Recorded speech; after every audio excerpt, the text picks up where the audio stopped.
Hi everyone, good evening. नमस्कार प्यारे विद्यार्थियों, मैं उमेश पाल आप सभी का आपके अपने परिवार टीचर्स वर्ल्ड में स्वागत करता हूं। कैसे हो आप सब? उम्मीद है कि आप सभी स्वस्थ और मस्त होंगे और सीटेट दिसंबर 2024 की प्रिपरेशन कर रहे होंगे। सभी को एक बार मैं पुनः याद दिला दूं कि ये एग्ज़ाम आपका 14 दिसंबर को ऑर्गेनाइज किया जाने वाला है। हम सभी PYQs कर रहे हैं, ये बात आप सभी बेहतर तरीके से जानते हो। PYQs चूँकि सीटेट परीक्षा के लिए बहुत महत्वपूर्ण माना जाता है, इसलिए हम लोग PYQs भी कर रहे हैं, CDP के कंटेंट भी पढ़ रहे हैं और पेडागोजी को भी ठीक ठीक समझते हुए चल रहे हैं। ये एक ऐसा एनालिसिस होगा जहाँ पर आप पूरे बाल विकास के कॉन्सेप्ट को ठीक से समझ पाएंगे। और बच्चे अगर चाहते हो ना कि आपके मार्क्स 30 आउट ऑफ 30 हों तो पूरा लेक्चर देखना आपकी जिम्मेदारी बनती है, ठीक है। और ऐसा आपको फील हो रहा होगा कि यार ये इतना नहीं हो सकता है, या फिर ये कह सकते हो कि ये बहुत टफ़ काम है। 30 आउट ऑफ 30 लाना बेटा बिल्कुल भी टफ़ नहीं है, ऐसा मैं कई बार कर चुका हूँ। और ट्रस्ट तो आपको तब आएगा जब आप परीक्षा दे करके वापस आएंगे। जब अभी तो कुछ नहीं कर सकता, अभी यही कहूँगा कि आप सभी ना प्यार से लेक्चर को कम्प्लीटली देखें और समझें, एनालिसिस करें हमारे साथ। और जब भी क्वेश्चन आपके सामने आता है तो आप भी कोशिश करें उसका जवाब देने के लिए। चलिए क्लास को शुरू करते हैं। शुरू करने से पहले आप सभी को एक छोटा सा काम हमारा जो हमेशा से करते आए हैं आप, कि सेशन को लाइक ज़रूर करेंगे, शेयर कर दीजिएगा जितना ज़्यादा आप कर सकते हैं अपने सभी फ्रेंड्स को, ठीक है, ताकि वो भी इन चीज़ों को सीख सके। बेल आइकन बेटा ज़रूर प्रेस कर दीजिएगा, इससे नोटिफिकेशन आपको तुरंत मिल जाता है, जल्दी मिल जाता है। जो भी न्यू स्टूडेंट्स हैं वो चैनल को सब्सक्राइब करना बिल्कुल नहीं भूलेंगे ताकि नोटिफिकेशन आप तक ईजिली पहुंच सके।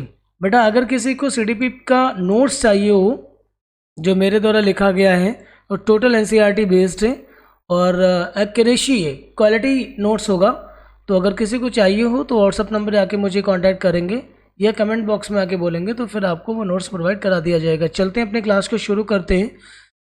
देख पा रहे होंगे 2023 का पेपर है, जैसा मैं आपको बता चुका हूँ, ठीक है। आप इसकी ऑफिशियल आंसर की मैच करा सकते हैं और वैसे इसकी ज़रूरत नहीं, मैं ऑफिशियल आंसर की को साथ में लेकर के ही डिस्कस करूँगा, इसलिए आपको इसकी कोई आवश्यकता नहीं है। चलिए पहला क्वेश्चन आपके सामने आ चुका है। टोटल 30 क्वेश्चन हम CDP के यहाँ पे कंप्लीट करेंगे और थोड़ा सा पेशेंस रख के चलिएगा, वक्त तो लगेगा ही क्योंकि हर क्वेश्चन की डिटेल बताना होगा इस वजह से। लेकिन ध्यान रखिएगा कि ये बात मैं उनके लिए बोल रहा हूँ कि जो फ्रेशर हैं, फर्स्ट टाइम या फर्स्ट अटेम्प्ट उनका होगा ये वाला दिसंबर का, तो वे विद्यार्थी बेटा ध्यान से सुन लीजिएगा कि जो हम लोग डिस्कस करते हैं, डिस्कशन के दौरान जो एनालिसिस होती है ना, उस एनालिसिस पर ही क्वेश्चन बनता है। सो ये मत सोचिएगा कि जैसा क्वेश्चन लिखा हुआ है ऐसा फिर से आने वाला है, ऐसा कुछ नहीं होगा। बट हाँ, आप एनालिसिस के बाद जितने भी क्वेश्चंस आपके CDP में आएंगे वे सारे आप बना पाओगे और आसानी से बना पाओगे। चलिए पहला क्वेश्चन देखिएगा। निम्नलिखित में से कौन सा प्रश्न बच्चों के समालोचनात्मक व रचनात्मक चिंतन को बढ़ावा देता है? देखिए सबसे पहले आप समझ लो कि समालोचनात्मक व रचनात्मक चिंतन होता क्या चीज़ है, ठीक है। इसका वेट थोड़ा सा नीचे वाली लाइन पे जा चुका है ये, इसलिए मैं इसको ठीक कर लूँ, है ना। समालोचनात्मक व रचनात्मक चिंतन का मीन क्या होता है? यहाँ पे देखिएगा, क्रिटिकल एंड क्रिएटिव थिंकिंग इसको कहा जाता है। क्रिटिकल का मतलब ये होता है कि जहाँ पर किसी भी तथ्य को एनालिसिस किया जा सके, उस पर तर्क दिया जा सके, मतलब अपने विचार रखे जा सके। और क्रिएटिव का मतलब ये है कि किसी भी समस्या का वो समाधान जिसका एक नवीन समाधान हो, पारंपरिक ना हो, पुराना ना हो, ठीक है, और सबको अच्छा लगे। तो देखिएगा ऐसा कौन सा टास्क है निम्नलिखित में से जिससे बच्चों में क्रिटिकल और क्रिएटिव थिंकिंग डेवलप हो सकेगी। तो देखिए जैसा कि आपका सेकंड ऑप्शन दिख रहा है, आपके शहर में पानी कहाँ से आता है, तो इसमें बहुत ज़्यादा डेप्थ में सोचने की ज़रूरत नहीं, आपको पता होगा कि किस नहर, झील, तालाब से पानी आता है। एक सिंगल वर्ड का आंसर हो जाता है। आपके देश में कुल कितने राज्य हैं? सिंपल है यार, 28, 29, 30 जो भी कुछ है बता दोगे आप। कितनी राजधानियां हैं, उनकी कैपिटल्स बता दोगे। आपके देश के नाम, मानचित्र, इसकी भौगोलिक स्थिति क्या है, ये सारे जवाब जानते हो क्या, फिक्स हो गए ना। मतलब सेकंड, थर्ड एंड फोर्थ इसके जवाब तो कोई भी बता सकता है। पानी के बचाव के लिए सबसे अच्छा तरीका कौन सा हो सकता है, इस पर आपको बहुत डेप्थ में सोचना होगा। और क्यों, इसलिए समालोचनात्मक और रचनात्मक चिंतन को बढ़ावा देने के लिए फर्स्ट आंसर बिल्कुल ठीक होगा। बेटा हम लोग ऐसे पढ़ेंगे कि जो उत्तर बन रहा है उसको तो जानेंगे ही, जो नहीं बन रहा वो क्यों नहीं बनना इसको भी जानेंगे। इससे क्या होगा कि कई बार जानते हो क्या कहता है, पॉजिटिव वाला क्वेश्चन सेम नेगेटिव में पार्ट में जाकर के पूछ लेता है ना। अभी समालोचनात्मक और रचनात्मक चिंतन को बढ़ावा कौन सा विकल्प नहीं देता है, ये क्वेश्चन में लिखा होता तो इसमें से 3 ऑप्शन ऐसे होते जो इसको बढ़ावा देते और चौथा नहीं देता, तो वहाँ पर वो चीज़ें काम आ जाती। फिर आएंगे अगला क्वेश्चन, देखिएगा फिर से उन्होंने उसी से बनाया कि जो समालोचनात्मक चिंतन होता है ना में प्रमाण की क्या भूमिका, प्रमाण समझते हो ना, प्रूफ, एविडेंस, उसकी भूमिका क्या है, मतलब उसकी कितनी ज़रूरत है। आप जानते होंगे कि आप यूं ही बोलते रहें किसी भी विषय पर और एक व्यक्ति या एक वक्ता डेटा के साथ बोले, बताए कि 2015 में कंडीशन क्या थी, 2014 में क्या थी। सपोज दैट मान लीजिए देश की महंगाई के ऊपर बोल रहे हैं, तो कोई व्यक्ति ये बोलता है कि नहीं यार देखिए जब से वो पिछले वाले प्रधानमंत्री थे या वो सरकार थी, इस पार्टी की सरकार थी, तब तक ये बहुत बढ़िया चल रहा था ना, अभी इनके आने से ऐसी समस्या हो गई। लेकिन अगर कोई व्यक्ति ये कहता है कि 2015 में महंगाई का आंकड़ा ये था, 16 में यहाँ गया, 17 में ये आया, तो मतलब ये उसके प्रमाण हो गए। ठीक है, तो समालोचनात्मक चिंतन में प्रमाण की भूमिका क्या है, मतलब भूमिका तो यार केंद्रीय होगी ऐसा लग रहा है ना। तो क्या हो सकता है, देखिएगा प्रमाण का तार्किक और सुनियोजित रूप से मूल्यांकन किया जाना चाहिए। बिल्कुल ठीक बात है, ये सही हो। प्रमाण को बिना विश्लेषण के स्वीकार किया जाना चाहिए, मतलब आप कोई भी डेटा दिखा दोगे तो क्या मान लेंगे हम, नहीं ना, तो उसका मूल्यांकन करना भी तो जरूरी होगा।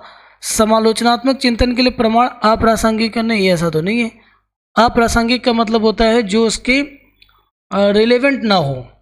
ठीक है, व्यक्तिगत राय के पक्ष में प्रमाण की अपेक्षा क्या हो जानी चाहिए, ये तो गलत हो गया। अब आइएगा क्वेश्चन नंबर 3 को, बहुत प्यारा सा क्वेश्चन है। कहने कि समावेशी शिक्षा में क्या शामिल है, तो पहले समझ लो यार समावेशी शिक्षा होती क्या है। इंक्लूसिव एजुकेशन का मीन ये होता है कि एक ही छत के नीचे हम सभी को पढ़ाएंगे, वो चाहे सामान्य बच्चे हों चाहे विशिष्ट हों, मतलब स्पेशल चाइल्ड के साथ नॉर्मल बच्चे भी बैठ के पढ़ेंगे, इसी को इंक्लूसिव एजुकेशन कहा जाता है। मतलब किसी भी स्तर पर हम डिस्क्रिमिनेट नहीं करेंगे, क्लासिफिकेशन नहीं करेंगे, बच्चे को हम कैटेगराइज नहीं करेंगे। उम्मीद है समझ में आ गया होगा क्या होता है। तो समावेशी शिक्षा में क्या शामिल है, तो पहला देखिएगा सभी शिक्षार्थियों के लिए मानक पाठचर्या मानक नहीं होती, वहाँ पर फ्लेक्सिबल करिकुलम होता है, तो ऑप्शन नंबर फर्स्ट नहीं बनेगा, ध्यान रखिएगा। वैसे समावेशी क्या, किसी भी प्रकार की शिक्षा की व्यवस्था उसमें मानक पाठचर्या नहीं अप्लाई करी जाएगी। पाठचर्या या करिकुलम होगा ही हमारा फ्लेक्सिबल, लेकिन फिर भी जिसके रेफरेंस में पूछा जा रहा है उस हिसाब से गलत हो रहा है। पृथक्करण वर्ड यूज़ किया गया है और वर्गीकरण यूज़ किया गया। मैंने आपको पहले ही बता दिया था कि इंक्लूसिव एजुकेशन में किसी स्तर के कोई भी अलगाव और वर्गीकरण दोनों ही शामिल नहीं होंगे। विशेष आवश्यकता वाले शिक्षार्थियों के केवल व्यावसायिक शिक्षा का प्रावधान दिया जाएगा, मतलब जो स्पेशल चाइल्ड होंगे उनको अलग से पढ़ाने की बात करी जाएगी, गलत, ये भी नहीं होगा। तो देखिए चौथा तो ऐसे ही बन जाता है, मतलब 3 तो हमने एलिमिनेट कर लिए ना। चौथा क्या कहेगा, इंडिविजुअल डिफरेंसेस, व्यक्तिगत अंतरों की पहचान के परिणाम स्वरूप पाठचर्या में लचीलापन, मतलब हर बच्चे की जो पोटेंशियल है, या यूँ कह सकते हो कि हर बच्चे या कक्षा में जो इंडिविजुअल डिफरेंसेस हैं उनको हम करिकुलम के थ्रू फ्लेक्सिबल करके उनको हम सेटिस्फाइड करेंगे। और ये कह सकते हो कि हर बच्चे का ख्याल रखेंगे, या यूँ कह सकते हो कि इंडिविजुअल अटेंशन आ जाएगा यहाँ से, तो इंक्लूसिव एजुकेशन आ जाएगी यहाँ पे। ठीक है, चलिए क्वेश्चन नंबर 4 को ध्यान से समझेंगे। देखिए, दो आप देख ही रहे हैं कि आजकल परीक्षा में ट्रेंड चला हुआ है कि अभिकथन और तर्क वाला क्वेश्चन जरूर आता है और एक नहीं आता है। पूरे 150 में से मेरा अनुमान है कि करीब 15 क्वेश्चन मिल जाएंगे आपको, लगभग हर सब्जेक्ट में देखेगा आपको, ठीक है। तो आप इसको बहुत ध्यान से सीखेंगे। ये ज़रूरी नहीं होता कि सीडीपी में जैसा क्वेश्चन लिखा हुआ है वो अगले सब्जेक्ट में नहीं मिलेगा, वैसे मिल सकता है। बच्चों में संज्ञानात्मक विकास पर भाषा के प्रभाव पर जीन पियाजे और लियो वाइगोस्की के दृष्टिकोण में भिन्नता थी। बात बिल्कुल सही है, दोनों भाषा को लेकर के अलग बात कह रहे थे, ठीक है। सेकंड देखिए, रीजन देखिएगा, खोज अधिगम में शिक्षक अवसर प्रदान करता है और विद्यार्थी स्वयं जानकारी प्राप्त करने के लिए उन्मुख होते। देखिए, स्टेटमेंट और तर्क दोनों सही हैं, लेकिन अगर आप ये कहो कि अभिकथन की व्याख्या करता है कारण, तो नहीं करता। सो ऑप्शन नंबर देखिए कौन सा मिल रहा भैया, सेकंड। ए और आर दोनों सही हैं, लेकिन होगा क्या, आर ए की व्याख्या नहीं करेगा। क्वेश्चन नंबर 5 को ध्यान से समझेंगे। निम्नलिखित में से कौन सा समूह उन विशेषताओं का सही ढंग से उल्लेख करता है जो प्रतिभाशाली विद्यार्थियों और कक्षा में अन्य विद्यार्थियों के बीच आमतौर पर भिन्न होता है। मतलब ये देख लिया जाए कि यहाँ पे कुछ प्रॉपर्टीज दी गई हैं किसके बीच की, कि जो प्रतिभाशाली बच्चा है और जो अन्य बच्चे हैं, दोनों के बीच में क्या मेन फर्क होगा, क्या अंतर देखने को मिलता है। तो उन चीज़ों को हम लोग समझेंगे क्या हो सकता है। तो देखिएगा, समझ की अग्रवर्ती गहनता, ऑप्शन नंबर फर्स्ट इंग्लिश में जाके देख लो, ज़्यादा अच्छे समझोगे। एडवांस्ड डेप्थ एंड अंडरस्टैंडिंग, ये बात सही है कि जो प्रतिभाशाली विद्यार्थी होगा ना, उसमें फर्स्ट ऑप्शन नंबर 1 की प्रॉपर्टी बहुत ठीक से मिलेगी, ठीक है। दूसरी प्रॉपर्टी क्या मिलेगी, उसमें सीखने की तीव्र गति होगी। तो दोनों ही प्रॉपर्टी ए एंड बी प्रतिभाशाली विद्यार्थियों में होंगी, ठीक। समझ के लिए दूसरों पर निर्भर नहीं करते। शारीरिक विकास की तेज गति होती, हाँ होती है, बट ये मतलब कह सकते हो कि उनके लिए बहुत स्पेसिफिक तो नहीं हुआ। So option number 4 is the right answer. I think सभी बच्चों को बात समझ में आई होगी। और बच्चा थोड़ा सा यार पेशेंस रख लोगे ना, और करोगे भी क्या, सीटेट में अच्छा स्कोर करना चाहते हो, ठीक है। तो पैडागोजी के कॉन्सेप्ट को बहुत अच्छे से समझना जरूरी होगा। अगर यहाँ पे आप कम समझोगे तो फिर दिक्कत होगी, ठीक है। क्वेश्चन नंबर 6 को देखेंगे। पीवाईक्यूज करिए ना यार, पीवाईक्यूज आप कहीं बुक खरीदते हो, कहीं कुछ करते हो, कहीं कुछ करते हो, जो बुक्स में लिखा है वही तो मैं समझा रहा हूँ, और बुक्स खुद से तुमको तो समझाएगी नहीं। तो क्यों ना हम ओरिजिनल पेपर को करते हैं, जहाँ पे किसी प्रकार की कोई मिलावट के चांस ही नहीं है, सेम पेपर आया हुआ था। श्रवण बाधिता जानते हो क्या है, जहाँ पर कहते हैं कि सुनने में समस्या हो, मतलब हियरिंग इम्पेयरमेंट इसको बुलाते हैं। श्रवण बाधिता के संदर्भ में निम्नलिखित में से कौन सा कथन सही है। तो देखिए क्या सही हो सकता है। श्रवण बाधिता बच्चे के प्रभावी ढंग से संवाद करने की क्षमता को प्रभावित कर सकती है। बिल्कुल सही बात है यार, वही वाली बात हो जाती है ना, संवाद की बात समझ लो ना, कम्युनिकेट करना, ठीक। आप देखते हैं कि जो लोग ऊंचा सोचते हैं, अगर आपको लगता है ना, आप अपने घर में जाइए, अगर आपके घर में कोई वृद्ध या कोई व्यक्ति ऐसा है जो थोड़ा सा देर से सुन पाता है, समझ पाता है, तो देखिए ना, उसके साथ कम्युनिकेट करना बहुत टफ हो जाता है, काफ़ी मुझे स्ट्रगल करना पड़ता है। कई बार ये होता है कि उसकी आवश्यकताओं की पूर्ति कर देते हैं जैसे वो डिमांड करते हैं, उसके ऊपर किसी प्रकार का कोई हम तर्क नहीं करते, क्योंकि कम्युनिकेशन कैसा होगा, मिस होगा। हम जानते हैं इस चीज़ को, क्योंकि उसको क्या है, श्रवण बाधिता है। तो सबसे बेस्ट ऑप्शन है, बाकी के ऑप्शन हम पढ़ेंगे। सभी श्रवण बाधिता वाले बच्चों को संवाद करने के लिए सांकेतिक भाषा ऐसा ज़रूरी नहीं होता। अब श्रवण बाधिता का भी तो लेवल है ना, किसी को पूर्ण है, किसी को कम है, तमाम सारी चीज़ें हो सकती। बच्चों के पास तेज आवाज़ें करके उनके सुनने की क्षमता अक्षमता का विश्वसनीय तौर पर परीक्षण किया जा सकता ना। श्रवण बाधिता हमेशा कान की किसी शारीरिक समस्या के कारण हो सकती है। देखिए, श्रवण बाधिता किसी शारीरिक समस्या के कारण तो हो सकती है, लेकिन हमेशा होगी ये बात गलत है। एकमात्र वो रीजन बनेगा ये मात्र नहीं होगा, ठीक है। समावेशन, अगले क्वेश्चन पे हम लोग समावेशन के संदर्भ में ध्यान दीजिएगा, किसके संदर्भ में बात करी जा रही है, उसको बहुत ठीक से समझना है। समावेशन के संदर्भ में पाठ्यचर्या करिकुलम सीखने की अपेक्षाएं में समान है। ओके, संवर्धन में समान है, संशोधन में समान है, समायोजन में समान है। पाठ्यचर्या की अपेक्षाएं बेटा सबको फिल करने से पता चलेगा। ऑप्शन नंबर 4 फिल करते हैं, इसको देखिएगा। समावेशन के संदर्भ में पाठ्यचर्या सीखने की अपेक्षाएं समायोजन में समान है, जबकि संशोधन में वे भिन्न हैं। नहीं समझे? जो इंक्लूसिव प्रोग्राम होता है उसमें जो करिकुलम है वो सीखने के संदर्भ में समायोजन करने का काम करता है, मतलब एक तरीके से सब में एकोमोडेट कर रहा होता है पूरी क्लास में। लेकिन अगर तुम करिकुलम के फ्लेक्सिबिलिटी की बात करोगे, उसे मॉडिफाई करने की बात करोगे, है ना, उसे कह सकते हो कि उसमें जो परिवर्तन लाने की बात हो सकती है वो कैसे होंगे? भिन्न होंगे, सभी में समान नहीं होंगे। ठीक है, तो यही बात है। और ऐसे क्वेश्चन को बच्चा जब आप ऑप्शन वहाँ फिल करोगे, पूरा सेट करोगे, तब जा कर के ये बिल्कुल सही हो जाएगा। नंबर 8 आते हैं। संरचनावादी सिद्धांतकारों के अनुसार संरचनावादी सिद्धांतकार कैसे होंगे? आप समझते ही हो, क्योंकि वो कहीं न कहीं क्रिएटिविटी को बिलोंग करने वाले लोग होंगे और क्रिटिकल थिंकिंग और एब्स्ट्रैक्ट थिंकिंग वाले लोग होंगे। निम्नलिखित में से कौन सा कथन सही नहीं होगा?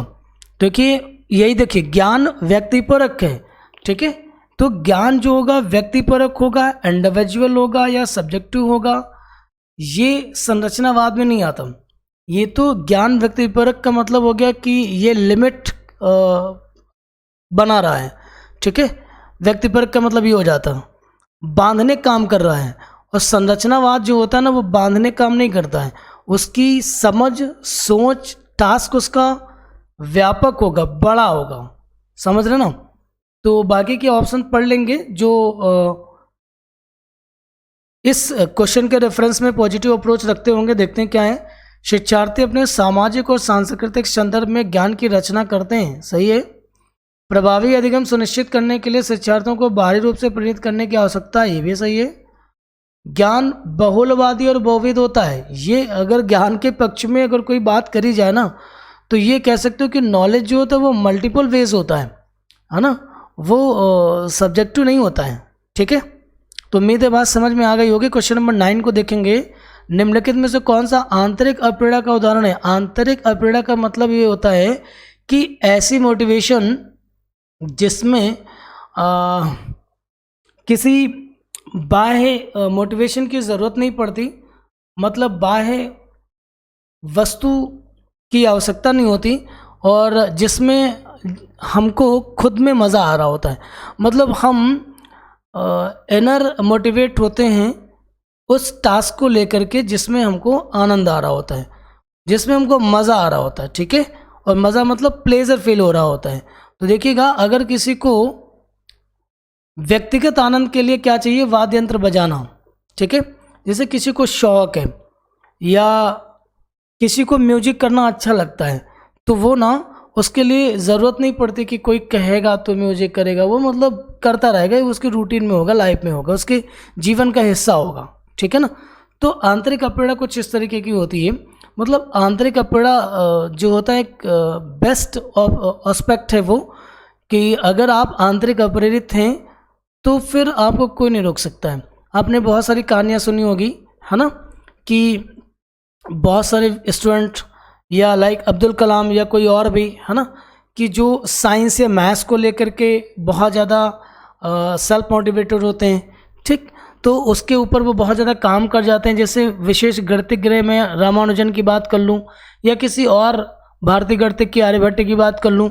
ठीक है, तो इनको किसी समाज द्वारा या उनके अध्यापक के द्वारा या पेरेंट्स के द्वारा नहीं कहा गया था कि नहीं आप गणित में रिसर्च करो, बाकी विषयों को हटा दीजिए, आप गणित में ही अपना इंटरेस्ट रखिए, तभी आप सक्सेस हो पाएंगे। ठीक है, ये लोग वो थे जिनको ये वो टास्क करने में, मैथ्स के टास्क लेने में, उनकी प्रॉब्लम्स को रिजॉल्व करने में मज़ा आता था, प्लेजर फील होता था।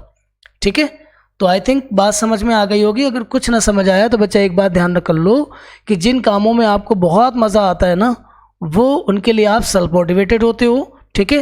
इंट्रिंसिक मोटिवेशन वही होता है, ठीक। क्वेश्चन नंबर 10 पे आएंगे। फिर से एक बार हमको मिल जाता है अभिकथन और तर्क पढ़ेंगे। शिक्षकों को विद्यार्थियों में विशेष जातीय समूहों के बारे में रूढ़िवादिता को तोड़ने के लिए कड़ी मेहनत करनी चाहिए। भाई बिल्कुल करनी चाहिए। समाज में जाति वर्ग बनते चले जा रहे हैं, जाति समूह को लेकर के बड़ी रूढ़िवादिता फैलती चली जा रही है। अगर हम नई पीढ़ी को अगर इसके संबंध में कुछ सिखा पाएंगे, बता पाएंगे, तो संभवतः इस क्लासिफिकेशन को हम भविष्य में कभी रोक सकें, ठीक है। तो ये बात तो सही है। शिक्षा के एक प्रमुख उद्देश्य विद्यार्थियों को समालोचनात्मक आत्मचिंतन के लिए प्रोत्साहित करना है, बिल्कुल सही है भाई। सामाजिक घटना के ऊपर अगर हम बच्चों को समाधान करने या उस पर खोज करने के लिए उनको हम वक्त देंगे और उनको टास्क देंगे, तो सिंपल सी बात है कि बच्चों के अंदर समालोचनात्मक आत्मचिंतन विकसित होगा, ठीक है। ये ज़रूरी भी है, इससे जीवन में उनके आने वाली समस्याएं रिजॉल्व होंगी। लेकिन एक समस्या ये है कि अभिकथन ए और आर सही तो दोनों हैं, लेकिन ऐसा नहीं हो रहा कि ये आर जो लिखा है कारण वो एक को एक्सप्लेन करता हो। एक्सप्लेन कर रहा है कि नहीं कर रहा, पहले बताना। अच्छा यार कर रहा है, ठीक है। इसलिए ऑप्शन बन जाएगा आपका 4, दोनों सही हैं और आर एक ही सही व्याख्या कर रहा है, क्योंकि ये घटनाएं ना इसी को रिलेट करती हैं, ठीक है। क्वेश्चन नंबर 11 में आएंगे। महारत, निपुणता, स्किल्ड होना, लक्ष्य और प्रदर्शन लक्ष्य में क्या अंतर है? देखो वही अंतर है, कौन सा, कि आंतरिक अभिप्रेरणा और बाह्य अभिप्रेरणा। जिनको महारत लक्ष्य हासिल करना होता है उनको बताने और कहने की ज़रूरत नहीं होती, वे आंतरिक अभिप्रेरित होते हैं। और प्रदर्शन लक्ष्य इसलिए है क्योंकि पुरस्कार सामने है, लगता है कि अगर अच्छा परफॉर्म करेंगे तो ट्रॉफी मिलेगी, ठीक है। आइए समझते हैं 11 नंबर का सेकंड ऑप्शन, मुझे लग रहा है इसको पढ़ते हैं। महारत लक्ष्य अपने कौशल और कार्य की समझ में सुधार करने पर केंद्रित होती है। अगर आप चाहते हैं कि मैं किसी पर्टिकुलर टास्क में स्किल्ड हो जाऊं, अपनी उस टास्क को लेके हमारे अंदर जो अंडरस्टैंडिंग है वो इम्प्रूव हो जाए, तो आप उस काम को कर रहे हैं तो ये महारत लक्ष्य हो जाएगा। जबकि प्रदर्शन लक्ष्य उच्च ग्रेड प्राप्त करने, अगर आप चाहते हैं कि नहीं हमारा रिपोर्ट कार्ड अच्छा हो जाए, लोग प्रशंसा करें, बड़ा पुरस्कार मिल जाएगा, तो फिर आप प्रदर्शन लक्ष्य में। अच्छा एक बात है, सेम चीज़ है कि विद्यार्थी भी दो तरह का होता है। एक विद्यार्थी ये है कि सीटेट में अच्छा स्कोर करने की अभिलाषा मात्र रखता है, ठीक है, वो परेशान है, बहुत सोर्सेस से वो पढ़ रहा है लेकिन फिर भी संतुष्ट नहीं है, तो वो प्रदर्शन लक्ष्य में है।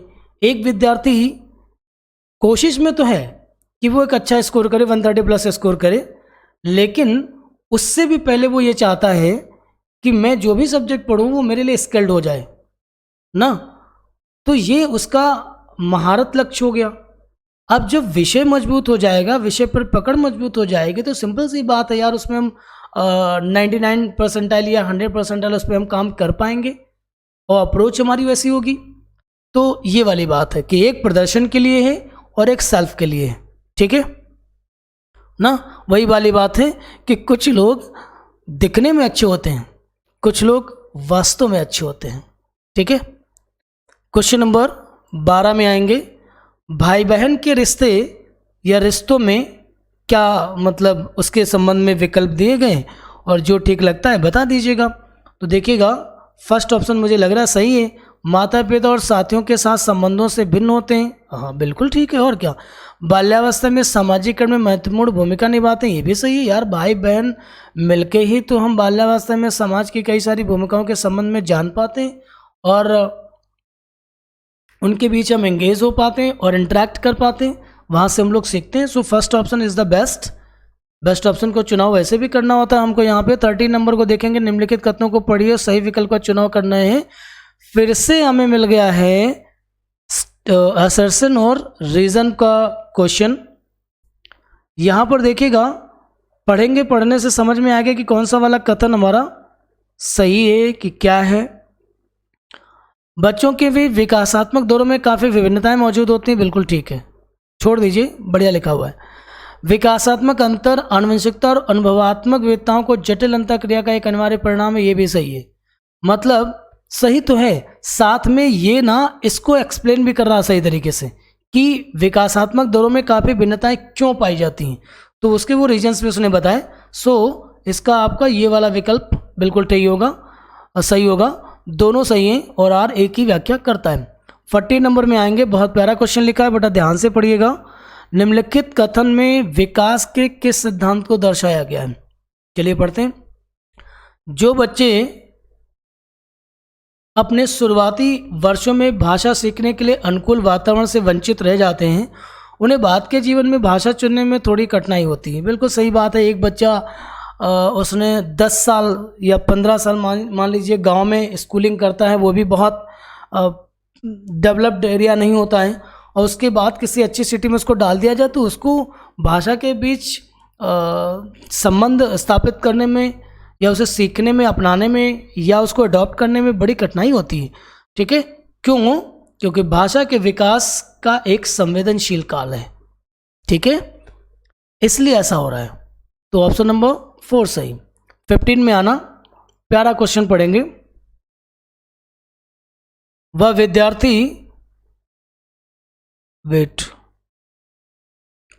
विद्यार्थी जो पठन वैकल्य से जूझने, पठन वैकल्य क्या है? इसको हम लोग डिसलेक्सिया बुलाते हैं बेटा। इंग्लिश वाले वर्जन को याद रखो, डिसलेक्सिया कहते हैं को पढ़ना सिखाया जा सकता है। कह रहे हैं को पढ़ना सिखाया जा सकता है, तो प्रणालीगत ध्वन्यात्मक प्रशिक्षण के माध्यम से। ठीक है, through systematic phonological training, phonological training उसको दी जाएगी, तो उसको पढ़ना सिखाया जाना थोड़ा सा हेल्पफुल हो जाएगा और वो सीख पाएगा। और ये डिसलेक्सिया में फोनोलॉजिकल ट्रेनिंग कैसे होगी, अगर देखना है तो, जानना है तो आप तारे ज़मीं पर पिक्चर देखिए, समझ जाओगे क्या होता है। क्वेश्चन नंबर 16 को देखेंगे। बोध आधारित शिक्षण का अंतर्निहित सिद्धांत यह विश्वास है कि, देखिए बोध आधारित शिक्षण मतलब जो पूरी तरह से अंडरस्टैंडिंग पर बेस्ड हो। ठीक है, अंतर्निहित सिद्धांत क्या है? इसका अंतर्निहित सिद्धांत का मतलब इसको पोषित करने का काम कौन करेगा निम्नलिखित में से?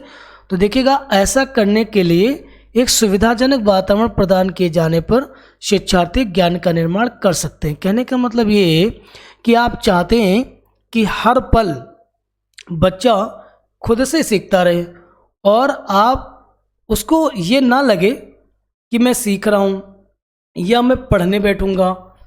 क्योंकि हमारे यहाँ एक परंपरा है भैया कि हम स्कूल जाते हैं तो बुक्स को लेकर के ओपन करके बैठेंगे, टीचर सामने से हमको पढ़ाएंगे, हेल्प करेंगे, तब हमको लगता है कि मैं पढ़ाई कर रहा हूँ और उसके अलावा सीखने का काम नहीं हो रहा होता है।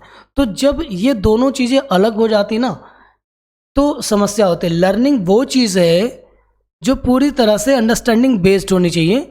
मतलब हर समय बच्चा अगर खेल भी रहा हो ना तब भी उसकी लर्निंग हो रही हो। तो इसके लिए आपको एक सुविधाजनक फ्लैक्सिबल एनवायरनमेंट की नीड तो होगी और उसके चारों तरफ कुछ न कुछ ऐसा हो जो उसको सीखने में मदद कर रहा हो, तो ये अंतर्निहित हो जाएगा। सिंपल है। 17 नंबर। बच्चे सारे ऑप्शन इसलिए नहीं एक्सप्लेन कर रहा हूँ, ज़रूरत नहीं है, मैं ठीक ठीक वाला करे दे रहा हूँ क्योंकि बहुत लंबा लेक्चर हो जाएगा, फिर आप परेशान होगे। जटिल समस्याओं से जूझ रहे अमन के समस्या समाधान कौशल विकसित करने में एक शिक्षक किस प्रकार मदद कर सकता है। ठीक है, तो देखिएगा मदद कैसे करोगे, उसे मंथन करने। ठीक है, मंथन समझते हो, ब्रेन स्टॉर्म बुलाते हैं इसको, विचार उत्पन्न करने के लिए प्रोत्साहित करके।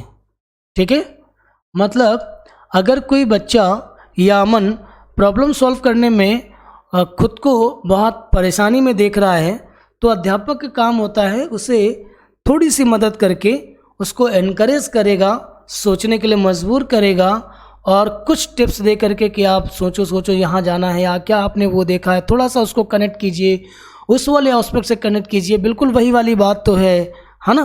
तो दूर के एग्जाम्पल दे करके उनको ठीक से वहाँ पर सोचने के लिए मजबूर करते हैं। इससे ऑप्शन नंबर फर्स्ट आपका सही होगा।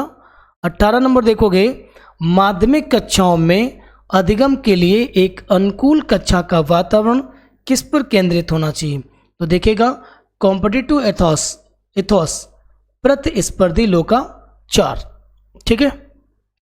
19 नंबर बहुत प्यारा है, लियो वाइगोस्की। वेट 18 नंबर का जवाब गलत हो गया है, सॉरी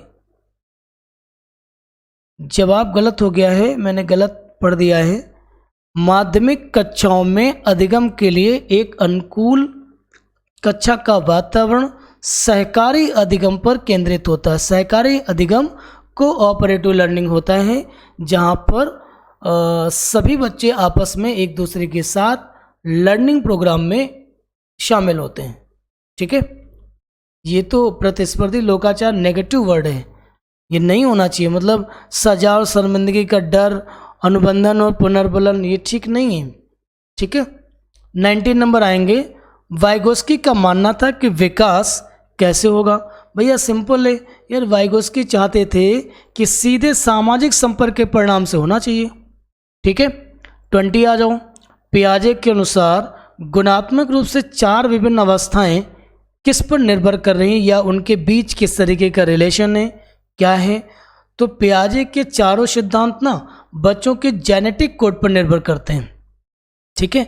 उन्होंने कहीं ना कहीं एक लाइन उन्होंने बोली थी ना कि बच्चों में जो गुणात्मक परिवर्तन होने वाले हैं वो उनकी मैच्योरिटी और बढ़ती उम्र के साथ स्वतः हो जाएंगे। मतलब उनका कहीं ना कहीं जो गुणात्मक चेंजमेंट था या परिवर्तन था बच्चों में, या जो कॉग्निटिव डेवलपमेंट था, वो कहीं ना कहीं जेनेटिक कोड्स पर डिपेंड कर रहे थे, ठीक है। पियाजे का पूरा कॉन्सेप्ट उसी पर डिपेंड करता है ना।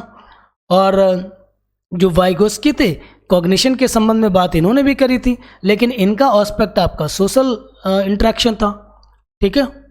21 नंबर देखेंगे, बहुत प्यारा लिखा हुआ है, निम्नलिखित में से कौन सी पियाजे के संज्ञानात्मक विकास के सिद्धांत की सीमा है? अब देख लो भाई, आप क्या कहना चाह रहे हो 21 नंबर में? पियाजे के संज्ञानात्मक विकास के सिद्धांत की सीमा है, बाउंड्री है। देखिए, ये वह संज्ञानात्मक विकास पर संस्कृति और सामाजिक कारकों के प्रभाव को ध्यान में नहीं रखते। इसे ध्यान में कौन रख रहा था? वाइगोस्की। वाइगोस्की इनके सिद्धांत के अगेंस्ट ही तो थे, ठीक है। तो इन्होंने नहीं कहा था कि बच्चों का संज्ञानात्मक विकास समाज और संस्कृति के कारकों से प्रभावित होगा। इनका तो मानना था कि सब कुछ जेनेटिक होता है। अगर बच्चों के जीन्स में ये प्रॉपर्टी या गुण जितने स्तर का पाया जाएगा, ठीक है, वो उतने ही ठीक से डेवलप होंगे और सारे सेगमेंट्स उनके अंदर उसी तरीके से डेवलप होंगे। तो ये उनका कहने का मतलब था। 22 नंबर आइएगा, फिर से आपके पास एक बार कथन और कारण का क्वेश्चन आ चुका है, पढ़ेंगे। प्रत्येक वर्ष लता, जो कक्षा 7 की शिक्षिका हैं, उनके क्षेत्रों में कैरियर पर चर्चा करने के लिए एक महिला गणित प्रोफेसर और एक पुरुष नर्स को अपनी कक्षा में आमंत्रित करती हैं, ठीक है भाई, बढ़िया। जेंडर अंतर जन्मजात है, समाज के माध्यम से अधिकृत नहीं है। देखो ये गलत। देखिए, जो लिंग है ना, वैसे तो उन्होंने लैंगिक और जेंडर लिख के बात खत्म कर दी, ठीक है। लिंग है, लिंग के 2 रूप हो गए, मतलब एक को जेंडर कहा जाता है, एक को सेक्स कहा जाता है। सेक्स तो बायोलॉजिकल है, अंतर जन्मजात है, लेकिन जेंडर सोशल कंस्ट्रक्ट है, ठीक है। सो ऑप्शन नंबर फर्स्ट आपको दिख रहा है, ए सही और आर क्या हो गया? गलत। 23 में आएंगे, एक प्रगतिशील कक्षा में विद्यार्थी क्या करेगा?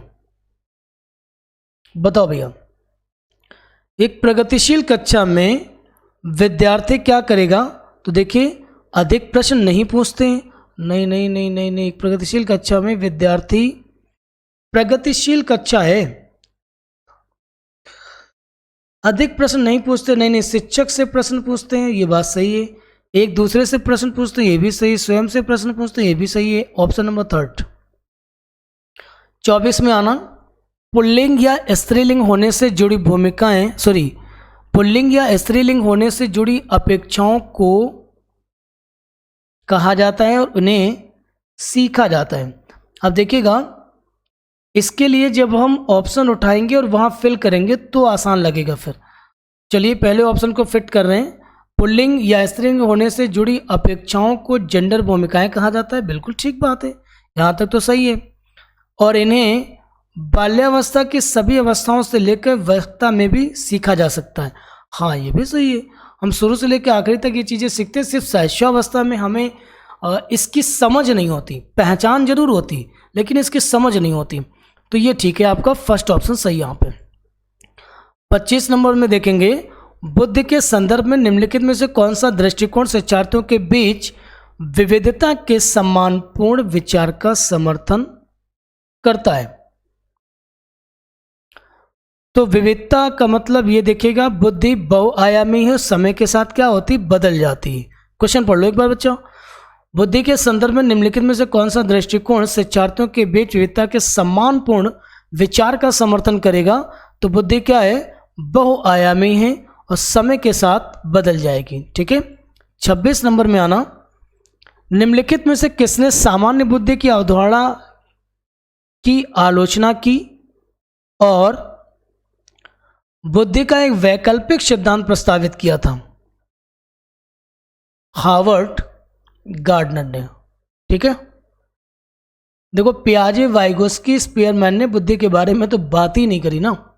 सॉरी, स्पीयरमैन ने तो करी भी थी, जीन पियाजे और वाइगोस्की ने नहीं करी। 27 नंबर देखेंगे, लॉरेंस कोहलबर्ग के सिद्धांत की आलोचना कैरोल गिल्गिन द्वारा करी गई थी, क्योंकि कैरोल गिल्गिन के संबंध में पहले भी हम बता चुके हैं। इसके लिए आपको कोहलबर्ग का लेक्चर देखना होगा और अच्छे से समझ जाओगे। कैरोल गिल्गिन का मत सिर्फ इतना था क्योंकि उनका मानना था कि कोहलबर्ग ने नारीवादी दृष्टिकोण को अनदेखा कर दिया है। तो देखिए, ये यहाँ पर जहाँ पर भी लिखा हो बस वही वाला आपका आंसर बन जाएगा। ठीक है। 27 में कहीं मिल रहा है, नैतिक तर्क में लैंगिक भिन्नताओं की उपेक्षा करने के लिए की गई। बिल्कुल सही है। उपेक्षा समझते हो ना, मतलब अनदेखा किया गया। डिफरेंसेस जो थे, मतलब जो जेंडर के डिफरेंसेस थे उनको इग्नोर कर दिया गया। ठीक है, कोहलबर्ग के द्वारा, है ना। वहाँ पे उन्होंने फीमेल को या लड़कियों के संबंध में या उनसे किसी प्रकार की डिलेमा से रिलेटेड कोई भी शॉर्ट स्टोरीज नहीं करी उनके साथ या प्रयोग में शामिल नहीं किया, इसलिए कैरोल गिल्गिन थोड़ा सा नाराज थी। ठीक है। 28 देखिएगा, एक शिक्षिका अपने विद्यार्थियों को अधिक संज्ञानात्मक कौशल विकसित करने में मदद करना चाहती है। निम्नलिखित में से कौन सी रणनीति सबसे प्रभावी होगी। तो देखिएगा, सेकंड ऑप्शन बन जाएगा, विद्यार्थियों को प्रोत्साहित करना कि वे स्वयं अपने अधिगम पर चिंतन करें, अपनी प्रगति का मूल्यांकन भी करें। 29 देखिएगा, देखिए फिर से एक बार आ गया। मुझे लगता है कि पूरे लेक्चर के दौरान 4-5 क्वेश्चन 5 तो हो चुके हैं, है ना। अभिकथन और कारण वाले, इसको देख लेते हैं क्या बन सकता है भैया। शिक्षकों को संकल्पना को मजबूत करने के लिए विद्यार्थियों को अपने स्वयं के संकल्पना के उदाहरणों और गैर उदाहरणों की पहचान करने के लिए कहना चाहिए। बिल्कुल सही बात है। कॉन्सेप्ट बिल्डिंग एक बहुत अच्छा पोटेंशियल है और इसको डेवलप किया जाना चाहिए, इसको एनकरेज किया जाना चाहिए। ठीक है, जैसे भी बन पड़े। उदाहरणों के बारे में सोचने से संकल्पना को मजबूत किया जा सकता है, जबकि गैर उदाहरण विद्यार्थियों को भ्रमित करते। देखिए, इसने इसको गलत बना दिया। गैर उदाहरण तो और भी संकल्पना को मजबूत बनाते हैं। ऑप्शन देख लो, फर्स्ट ए सही और आर गलत। 30 एंड लास्ट क्वेश्चन हम लोग देखेंगे, बहुत प्यारा है।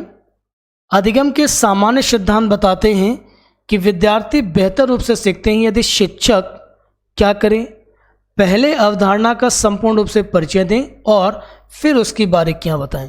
ये एक टीचिंग का बहुत अच्छा मेथड माना जाता है कि हम किसी भी विषय को पढ़ाने के लिए सबसे पहले उसके सार बता दें और फिर एक एक पात्र के संबंध में अगर हम डिटेल एक्सप्लेनेशन करेंगे तो वो बातें बच्चों को आसानी से समझ में आ जाएंगी। ठीक है बेटा, सारा 30 क्वेश्चंस हम लोगों ने कर लिया है। उम्मीद है कि आपको सबको बहुत अच्छा लगा होगा। सेशन आपको पसंद आता है तो लाइक शेयर कमेंट करना बिल्कुल भी नहीं भूलेंगे। अगली क्लास में हम लोग मिलेंगे, लेकिन अगर आप चाहते हैं कि इसके ऊपर और अच्छी मजबूत पकड़ हो जाए तो जितने भी थ्योरी के कॉन्सेप्ट हमने बताए हैं करे हैं, स्पेशल पेडागोजी के नाम से हमारी प्लेलिस्ट बनी हुई है, वहाँ पे जाके ढूंढ लेंगे, देखेंगे। और मैं डिस्क्रिप्शन बॉक्स में भी मुख्य चैप्टर लगा दूंगा, जैसे पियाजे, वाइगोस्की, कोहलबर्ग, जो अभी आ चुके हैं, कई जगहों पर पूछे गए हैं और बड़े काफ़ी क्वेश्चंस बने हैं इनसे। ठीक है, तो वहाँ कंटेंट को जरूर पढ़ लिए, बिल्कुल आलस मत करो, क्योंकि अगर कंटेंट पढ़ोगे तो पेडागोजिकल कॉन्सेप्ट आपके मजबूत हो जाएंगे। और फिर वही वाली बात कि अगर 30 नंबर चाहिए तो करना ही पड़ेगा।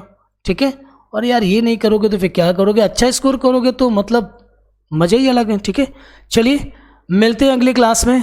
थैंक यू सो मच, मस्त रहिए, खुश रहिए और शेयर करना प्लीज़ मत भूलिएगा।